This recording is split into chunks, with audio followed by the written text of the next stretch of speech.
Do you recall as a child being told constantly by your parents to buckle up or to put on your seatbelt? When you were younger, you probably didn't realize the importance of seatbelt safety, or maybe it wasn't as enforced as much whenever you were growing up. Seatbelts are for everyone. That's what SAFE stands for.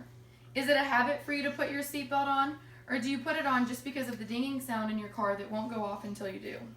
Being neglectful and not wearing your seatbelt can lead to serious injuries, including death, if you're involved in a motor vehicle crash.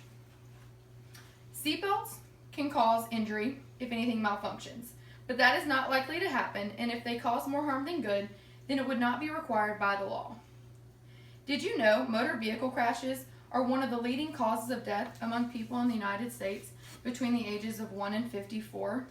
According to the Center for Disease Control, or CDC, in the year of 2014, 22,000 passengers in a motor vehicle died in a car crash, and more than 50% of the teens and young adults were not wearing a seatbelt. Most of these teens and young adults were between the ages of 18 and 24. These are the ages of carelessness and invincibility. Aside from death, passengers can also be severely injured due to negligence of not wearing a seatbelt. When a crash occurs, it is considered to have two collisions. The first collision is when the car impacts another car or a fixed object. The second collision is when the passenger impacts the interior part of the car or ejects and hits the ground. A properly working seatbelt will lock up and keep you in one place as much as possible. This prevents you from flying through the windshield or tumbling and experiencing possible injury.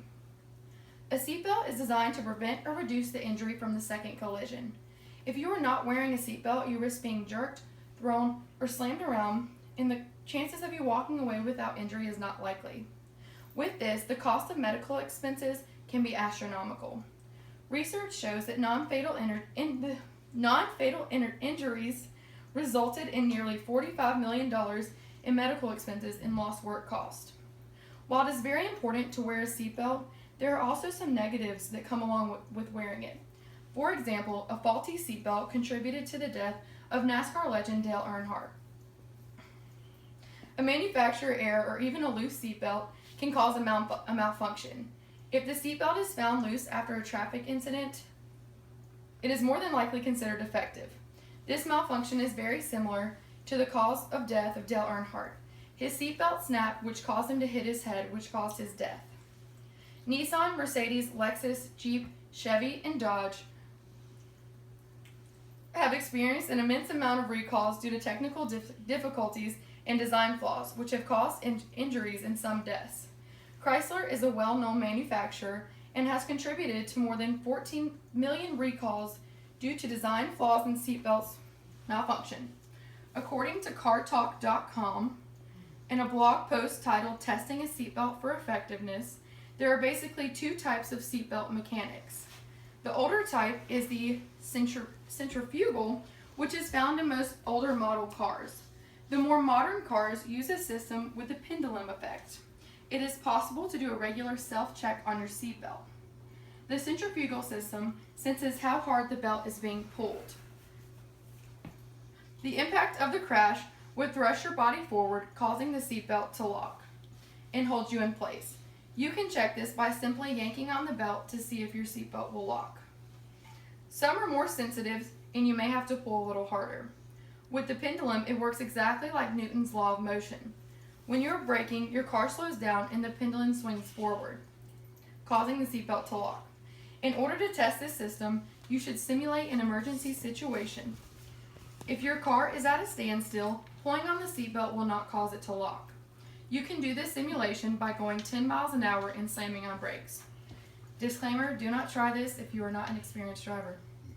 While these malfunctions or faulty systems may seem dangerous, research shows that during the primary impact of a traffic accident, only 1% of passengers who do wear their seatbelt experience ejection.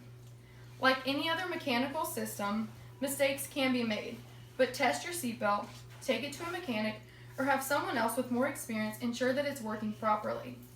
Wear your seatbelt because it could be the one thing that saves your life. Regardless if one decides to wear the seatbelt or not, in a motor vehicle, the state of North Carolina mandates that you wear it all the time. If you are driving with passengers under the age of 16, then you are held responsible. If you are pulled over, you will be the one who receives the ticket. You will also be responsible if someone under 16 experiences any serious injuries or death due to a motor vehicle crash. If the passenger is over 16, then they will be responsible for themselves and they will receive the ticket. This would also... It is a known fact that if seatbelts cause more harm than good, then law enforcement would not enforce the laws. You take the risk when you choose to put your seatbelt on or refuse to wear it. No one knows the outcome of a motor vehicle crash before it happens. And you can't guarantee your safety. But the law wouldn't be in place if it wasn't effective. I have made a habit to put on my seatbelt because I choose to be safe. I hope you will choose to be safe as well because seatbelts are for everyone.